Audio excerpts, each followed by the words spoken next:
This is episode 247 of That Shakespeare Life.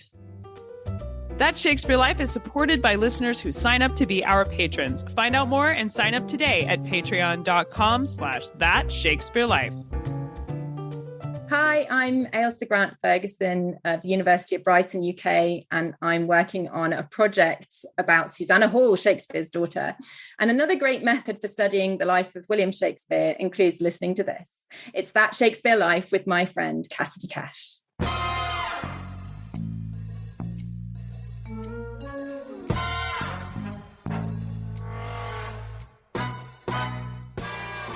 So he wrote that men do die extraordinarily in this voyage, and he compared the company's ships to coffins.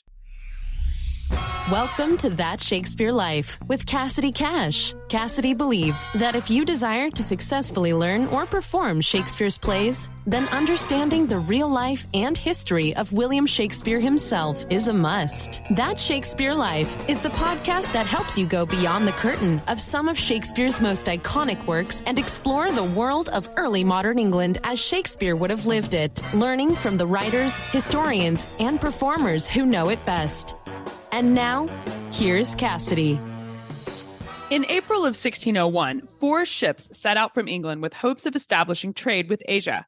Remembered by history as the first voyage of the East India Trading Company that launched a momentous relationship between what would become Britain and Asia, the first as well as the subsequent 3 voyages by this group were wrought with danger, disease, and completed at great personal sacrifice. On all of these journeys, the captains and sailors battled illness, poor living conditions, and perilously low morale.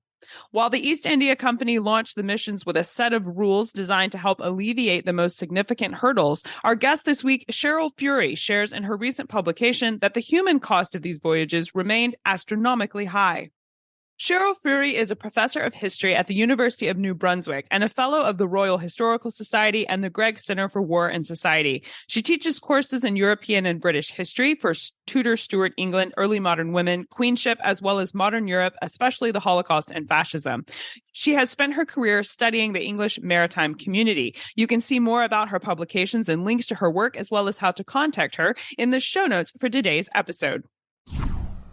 Hello, Cheryl. Welcome to the show. Hi, Cassidy. It's great to be here. Thanks for having me. Cheryl, do we know what happened out in the middle of the ocean for these sailors and shipmen? Is it captain's logs or letters written home? Or what surviving records do we have that tell us about these journeys?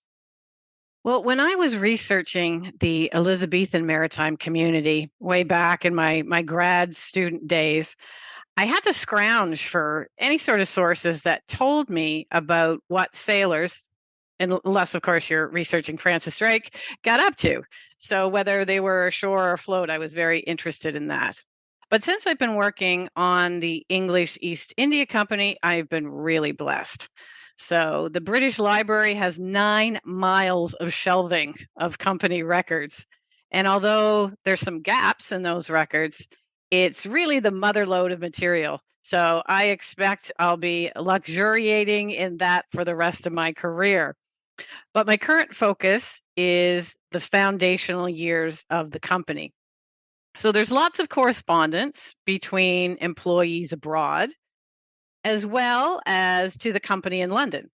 And so amid discussions about trade, there's some frustrated individuals listing all the personal and professional failings of their coworkers and detailing what they got up to during their off hours, and that can make for some pretty spicy reading. I really love ship's journals. The company required that some officers keep journals of all that happened on each voyage, and for many of these early voyages, we have at least one journal account, and sometimes more. So each journal is as individual as its writer. They can contain lots of gossip, that's the stuff that I like, about who got drunk and who mouthed off and who was punished and why. And other journals contain mostly navigational information and are very boring for my purposes. I'm always looking for the passages that reveal the human dynamics. and tell me more about life on these grueling 2 to 3 year voyages. So, in detailed journals, some of these otherwise obscure people seem to leap off the pages, and I love that. So, that being said, we have to read against the grain because most of the journals are kept by officers. So these accounts are usually slanted in favor of those with power and authority. I can only imagine some of the scholars that listen to our show throwing things at the computer or their phones, listening to you talk about having 9 miles of company records to dig through. That's fantastic. What a wonderful treasure trove of things to dig through. And I know while some of it is, as you mentioned, this detailed information, some of the just little gold nuggets that you're bound to find there have got to be fascinating. And I know that Cheryl writes that while the East India Company planned on significant fatalities with these voyages, they also launched a 17th century health and wellness program, is what Cheryl calls it. And that brought together the best practices for what people should do when they took similar voyages in the future. So Cheryl, tell us about some of these best practices. What did they institute as a matter of course for these voyages around health and wellness? So many, and probably most of those who set sail from England never returned home. So one of the men wrote about the, quote, continual dangers we are subject unto in this painful employment. So the biggest killer was disease. So scurvy was a perennial problem, given that shipboard provisions were very deficient in vitamin C. So there were various fevers and things like the bloody flux that could decimate shipboard populations. So I've calculated that mortality was probably somewhere around 60% on the first voyage, which happened from 1601 to 1603. And things weren't very much better ashore for these guys. Mortality was about 50% at the company's first trading base in Indonesia. So one of the company's long-serving and long-suffering merchants wrote from Bantam, where the factory, that's what they called the trading base, where the factory was.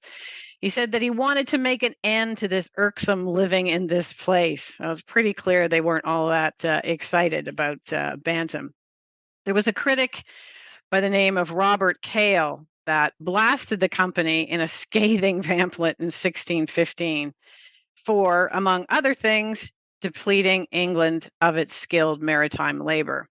So he wrote that men do die extraordinarily in this voyage, and he compared the company's ships to coffins.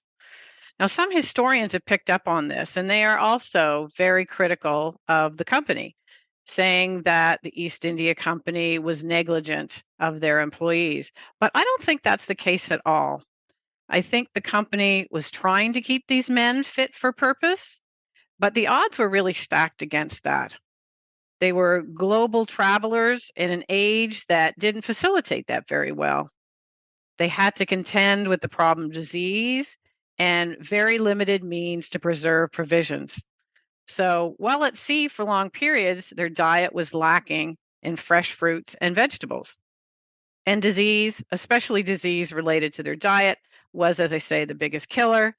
Much more so than shipwrecks or adversaries that they encountered.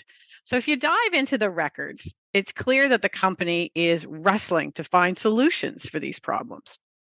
So from early on, the company is experimenting, it's researching, it's collecting, it's archiving all sorts of information, especially when it comes to things like where to provision and where to go ashore for what they called refreshing, which was spending weeks ashore, and they would have fresh food to recover their health. The company also hired a surgeon and a preacher for every fleet to tend to bodies and souls. Although, having said that, most of the time the preachers and the surgeons were often casualties during the course of the voyage. But the most important development in the first decade of the company, the first decade of the 17th century, was using citrus fruit to ward off or to cure scurvy, which is vitamin C deficiency. So General James Lancaster, who led the first fleet, and the men on his ship were given lemon juice. And Lancaster made sure that he would dole some out daily to the men on his ship. And that made a really big difference until it ran out. The company wanted subsequent fleets to follow Lancaster's lead. But sadly, they often used limes instead of lemons or oranges, and limes aren't nearly as effective. So the company's shipboard orders were a work in progress. They're learning as they go. And in terms of their health and wellness program, and I admit that's a rather anachronistic term to be talking about when we're talking about the 17th century. It's a pretty modern term. But it helps us understand kind of the scope that you're talking about. So yes, maybe anachronistic, but helpful, I think. I hope so, because I stand by it. I do stand by it. So they're trying to improve cleanliness on the ships. They're making efforts to get the men as much fresh food as possible. They're finding safe spaces to reprovision and recuperate abroad. And the company in London hired mostly very qualified men by the standards of the day to treat body and soul. And by the second decade, the company takes a big step in hiring a surgeon general. So they're really spending a lot of this time establishing that global infrastructure that you're referring to for international sea travel and exactly what it means to be a global ocean traveling merchant. That's incredible to see it sort of evolving all as they're creating these pathways. And as a result of these voyages, England did, as you mentioned, establish their first Surgeon General. Cheryl, who was this person? Who was the first Surgeon General for England? And what was the process for establishing this position? So the first Surgeon General was John Woodall, who was an experienced and a well-traveled surgeon. And the company took the decision to appoint a Surgeon General in 1612 when the company was transitioning to a joint stock company, which meant it would be sending out more and more fleets. So presumably, it realized that such high mortality, especially if they were going to add more and more voyages, wasn't sustainable. So Woodall would oversee things like the health of all the company's employees and to ensure surgeons' chests were kitted out properly with instruments and medicines.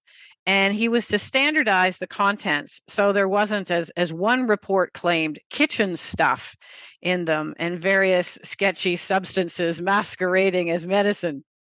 So while he was working for the company, he wrote a very influential text called The Surgeon's Mate, which was published in 1617. And that would go through many editions. And he wrote a number of other texts as well. So he's trying to assist surgeons. He's trying to make them more effective at their craft. And he was also an advocate for treating scurvy with lemon juice. So Woodall had a number of different posts.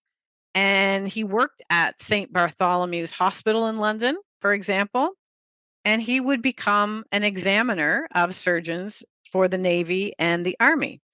So I think this is another indicator that the company is really trying a number of things to keep its workforce healthy. And Woodall, it's still pretty basic at this point, but he would lay the foundations for the company's medical service in the future.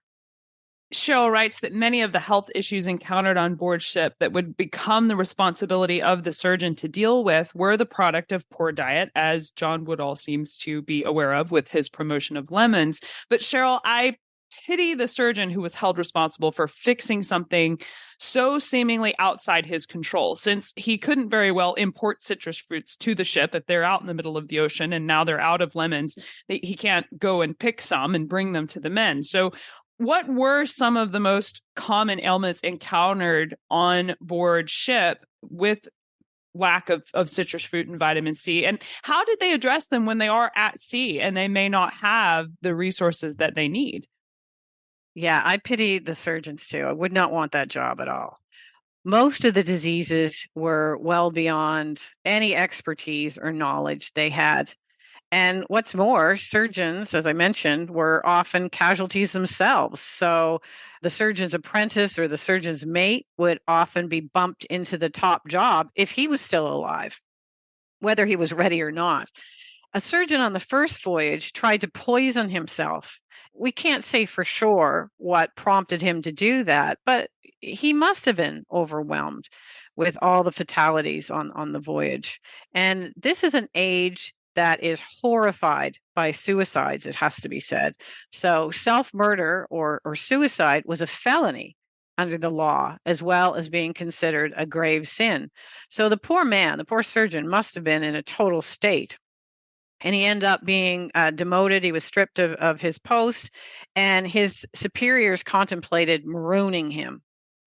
And, surgeons were important, it must be said, for morale, if nothing else. But nursing care, and it was often palliative care, was done by one's crewmates. So crewmates who nursed the sick and dying, you see them popping up in sailors' shipboard's will, that often they're given bequests and some sort of, sometimes it's monetary, sometimes it could be clothing or something else. And so surgeons don't really get a shout out in those wills nearly as often as the crewmates who nursed the dying man. So I found that interesting. But as I was saying, scurvy is one of the big problems because of the lack of fresh fruit and vegetables in the standard maritime diet. It wasn't just the East India Company, it was the standard maritime diet was deficient. And they didn't have any understanding of vitamins yet, or what we would consider a balanced diet. But those in the seafaring community are starting to grasp that there's something in that citrus fruit that cured them. And General James Lancaster really points the way for the company from the time of the first voyage by administering that lemon juice to his men. And thereafter, you have company men purchasing thousands of lemons and limes when they go ashore and trying to find ways to preserve the juice. So the company in London recommended places to go ashore for refreshing in their shipboard orders that they would give to the commanding officer. And it didn't really matter where the company thought they should put ashore. When sickness began to spread on shipboard, the men began to agitate to put ashore wherever they were. And there's numerous instances where they forced the issue with their officers. So there's lots of theories about what caused scurvy being bandied about at the time among seafarers, among the medical professionals. But the men understand that getting ashore for a time can help restore their health, if they're suffering from scurvy, that is. So they'd make tents. Sometimes they'd use old sails to make tents ashore and stay ashore for a few weeks. They'd enjoy some fresh food. And this would often help them recover if the scurvy wasn't too advanced. So then they'd put to sea again, and until the scurvy reared its ugly head once more, and then the process would be repeated. But if vitamin C was the only challenge, the lack of vitamin C was the only problem here, I think the company could have preserved more of its workforce. But there were also various fevers and fluxes that bedeviled the crews. And their medical know-how had no answer for many of those afflictions. So there's instances in the records of men who were suffering from fevers, and they would just, jump off the ship and drown. And that must have been incredibly not only tragic, but disturbing for anybody witnessing that. And although the odds were overwhelming, the men in the company are trying to improve health and healthcare, would be my argument. So they may not have all of the detailed scientific or chemical definitions for why things are going on, but they're obviously paying attention to things like the connection between disease and what you're eating, as well as getting, off the ship for a time and having they're building these solutions, whether or not they understand the underlying why behind why it's working, which is interesting to see, because I'm sure that sets the foundation for what would later become the scientific reasons behind those things and the research that went into that. Now, you mentioned that they would kind of get agitated on board ship and sort of start making a fuss about, hey, we don't, we're starting to feel at risk for our lives here. We need to get off the ship. And I want to call attention to one specific instance that Cheryl writes about in her research. In 1609, there was a master of the ship named Good Hope, and the man's name was John Lufkin, and he denied shore leave to his shipmen. And when he made this decision, it resulted in drastic consequences. Cheryl, I'd like to ask you to tell John Lufkin's story here and explain his decision and his ultimate fate. Yeah, that's a complicated one. It's a fascinating and it's a tragic episode. So food insecurity was an obvious concern for all. And on company voyages, diet and diseases were the leading cause of unrest. So officers could get away with rationing provisions, cutting men back to maybe, half their normal amount of provisions. They could get away with that for a while. But once the men really started to be hungry, then they would begin to murmur. That's the word that pops up all through various texts related to seafaring in general. And it's bad when there's murmuring. It's a bad thing. So officers had to be watchful that murmuring didn't escalate into more widespread disenchantment and protest. And so there was a limited window to remedy the problem.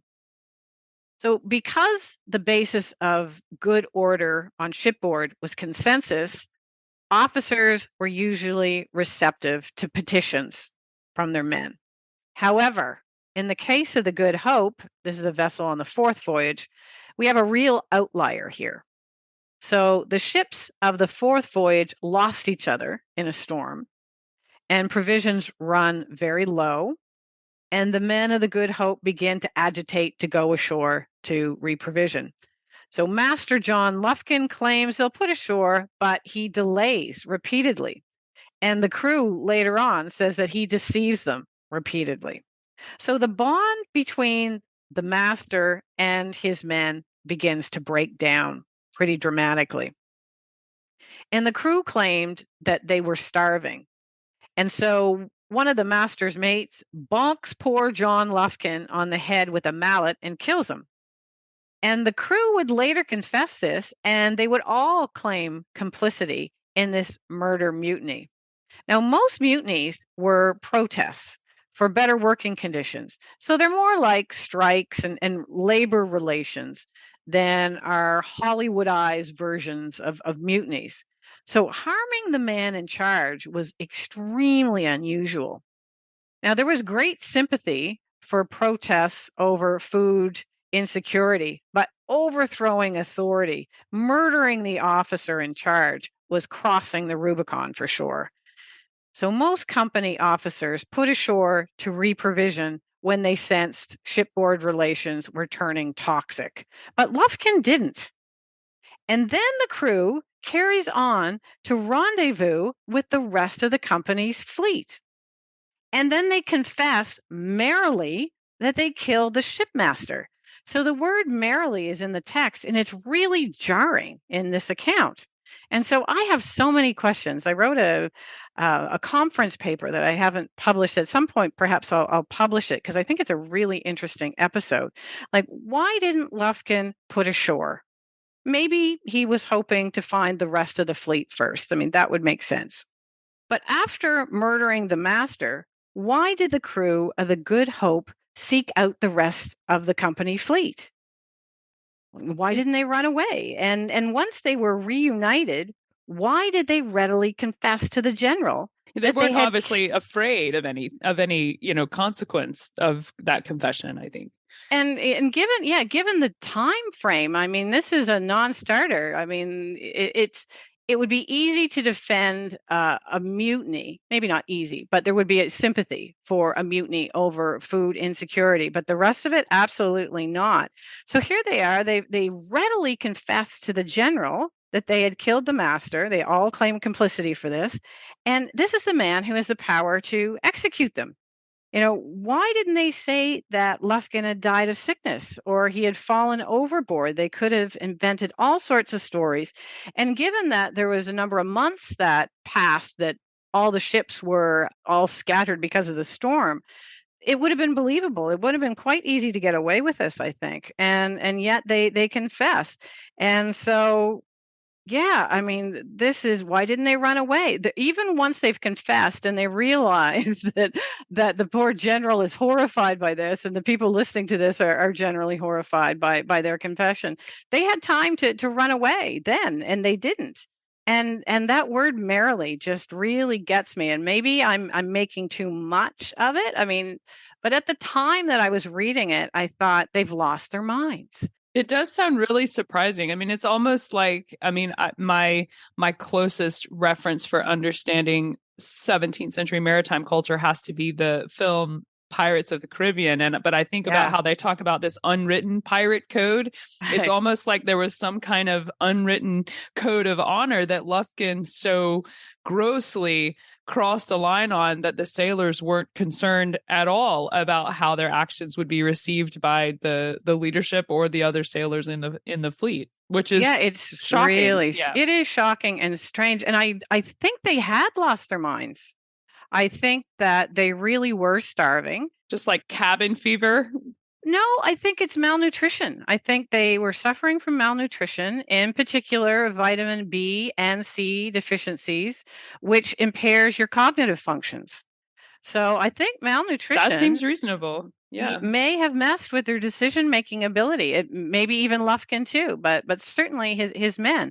And I can't prove this at all. It's just my theory. But the whole tragedy is so far outside the norm. And I've looked into a lot of mutinies, and this is pretty wild. Well, in addition to physical health and mental health, we also talked about general cleanliness being held in high esteem, along with the morale on board ship was also monitored by the leadership there. In one instance, General Keeling turned to dramatic stage productions to keep his men entertained on board ship, and apparently to help boost their mental happiness. I would hope that would have played a role. Cheryl, how did General Keeling boost the morale of his sailors? I think commanders like Keeling are trying everything that they can think of to keep men physically and mentally healthy. And this is possibly the first really global production of Shakespeare. And there's some doubters. There's some people that don't think that things unfolded like this. But I think Keeling did have his men perform. We're told 2 of Shakespeare's plays on the third voyage, and Hamlet and Richard II, I believe. And I think they probably acted out at least parts of the plays and quite possibly the whole thing. In their letters and journals, company men repeat the phrase, this long and tedious passage or this long and tedious voyage. You see that from all sorts of writers. And I'm not shocked that commanders are being creative in their attempts to relieve the tedium and to keep the men from getting into trouble, more dangerous pursuits, because left to their own devices, they'll try to get drunk, they'll gamble away their wages, they'll fight with each other, and that doesn't serve anybody's purpose. So I wouldn't be surprised if they did perform Shakespeare's play for some of those dignitaries that they encountered en route to Asia. There's lots of examples of sailors dancing and singing and playing musical instruments to entertain themselves and to entertain others. And I think for company men, it was about occupying themselves and perhaps performing Englishness to those in foreign lands. Now, despite these efforts to boost morale, keeping order on board ship was often a dangerous affair. Cheryl, what are a couple examples you can give us from the first 3 voyages of the East India Company where punishments like capital trials and even mutiny by the men occurred while at sea? So for most offenses, men were punished with floggings or time in the irons or demotions and fines. But for felonies like mutiny, murder, and sexual offenses, company commanders had the power to conduct shipboard trials and execute offenders. There was a mutiny trial on the very first voyage. The man was found guilty by a jury, condemned to death by the general. But his crewmates begged for mercy, and the offender was pardoned. There was a bestiality trial of a gunner's mate on the third voyage. and the accused was found guilty of a lesser charge and whipped rather than condemned to die. The dog wasn't tried, although that sometimes happens ashore, that the animal is tried as well, but it wasn't in this case. So these examples and others later on indicate that there was more mercy than the letter of the law would suggest. So this is true of the English justice system on land and at sea. And on these voyages, human resources were rapidly dwindling. So if an offender was contrite, his life was frequently spared. And this was often the case for mutineers in particular, because mutiny was an umbrella term that could involve any number of major or minor acts of insubordination. And certainly tempers flared when people were at sea for long periods in cramped and stressful conditions. And commanders understood that. And while they'd probably suffer some nasty corporal punishment, most mutineers escaped the noose. So some of these commanders seemed like long suffering parents, but they were very much like 17th century parents who did not spare the rod. And I think that these trials were, at least in some cases, performative. They were designed to demonstrate the extent of the general's powers, and the condemned were reprieved to show the general's compassion. And when the crew lobbies for the condemned to be pardoned, the general appears benevolent and responsive when he grants the appeals to his men. So even though commanding officers had these very augmented powers from the crown, like so much else at sea, dispensing justice was a negotiation. It's a conversation. And looking at the first 20 years of the voyages, it was only the very worst of the worst who were subject to the noose. Well, I know we would love to explore the history of the first 3 voyages of the East India Company happening in the early 17th century, and just to find out more about what life was like and the laws and the food and the budding science of it all. And I was wondering if you could recommend some books or resources for our listeners if they are interested in this topic and want to learn more. Where should they begin? So if people are interested in primary sources, so records that date from the period, some of these ships' journals have made it into print, so you don't have to travel to London to the British Library, although that's obviously a wonderful thing to do. But the Hakluyt Society has published a number of those journals, and the point is to make those accounts more accessible to everyone, so not necessarily scholars. And for the really ambitious and daring, you can see digital copies of some of the company's journals online. So if you check out the Qatar National Library webpage, you can pull up a number of East India Company journals and check out the 17th century handwriting that looks like very strange scribbles sometimes. It can be very daunting, but if you want a challenge, you can definitely do that. And if you're looking for secondary sources, so what historians are writing about the topic, there's a lot of really interesting work being done on the company right now. So although most of it focuses on the later period when the company was a commercial and colonial powerhouse, there's work being done, all across the board on the company. And there's a number of us working on the very early years of the company. So I would recommend 2 books by Richmond Barber. There's one that he transcribes the journals from the 3rd voyage, and there's a number of them. And then he adds his very insightful commentary. And then he has a more recent book that tells the story of the loss of the trade's increase, which was on a very disastrous 6th voyage. And if any of your listeners want more information about where to find those sources, they are welcome to contact me. My university email is just a Google search away, and I'd be happy to answer any questions they have. But maritime social history in general is such an exciting field to study right now.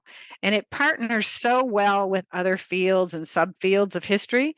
So there's lots of new areas of inquiry, such as, the history of disability, of mental illness, of emotions, clothing, soundscapes, spatial history, and that's just naming a few. So when it comes to seafaring people, we are asking new questions of our existing sources and coming up with a more detailed picture of life at sea. And we're also learning lots from maritime archaeology. So divers have brought up all manner of artifacts and sometimes even the ships themselves. And this includes skeletons that we can study. So dead men do, in fact, tell tales. So we're learning lots from English wrecks like the Mary Rose, like the London, and now the Gloucester. So this field has come so far since I was an undergraduate student in the late 80s and early 90s. Maritime social history is just hopping, and as is the larger tent known as the Blue Humanities. I think that's such a generous offer, Cheryl, for the listeners to be able to reach out to you with questions on this topic. I know some of them will definitely take you up on that offer, but don't worry, we will place links to Cheryl's work, and you don't have to go Google search. You can visit the show notes. We'll have a direct link to where you can reach her, as well as links to the resources she's mentioned today. So if you'd like to explore this topic further, you'll be well set up to do that there.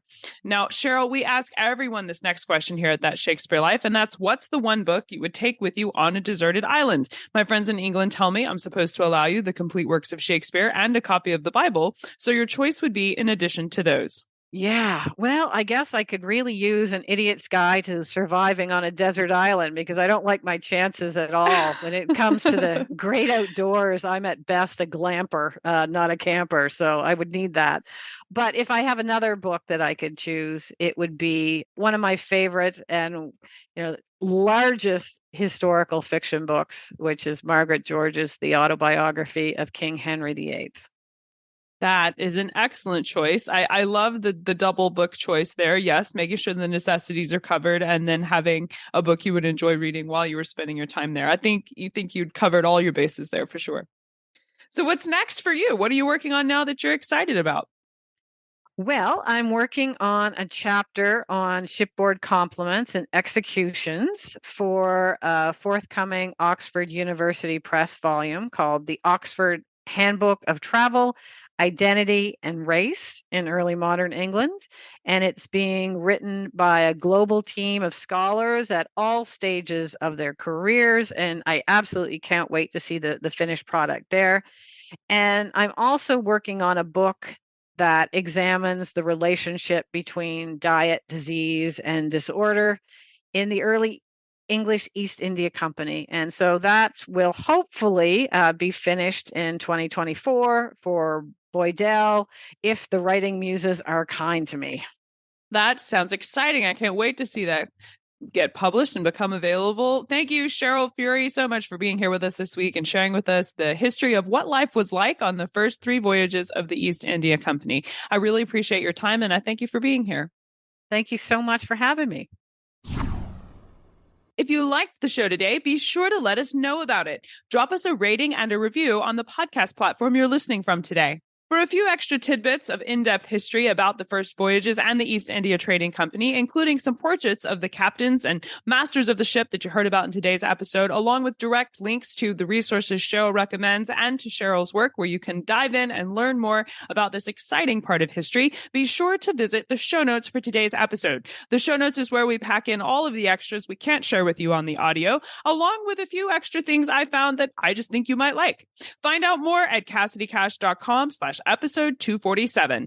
That's CassidyCash.com/EP247. That Shakespeare Life is made available completely commercial free and without any sponsors, thanks to the support of our listeners like you who sign up to be our patrons.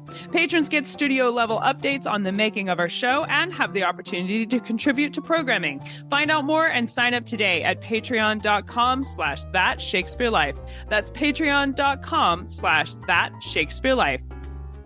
That's it for this week. Thank you for being here. I'm Cassidy Cash, and I hope you learned something new about the Bard. I'll see you next time. Bye-bye.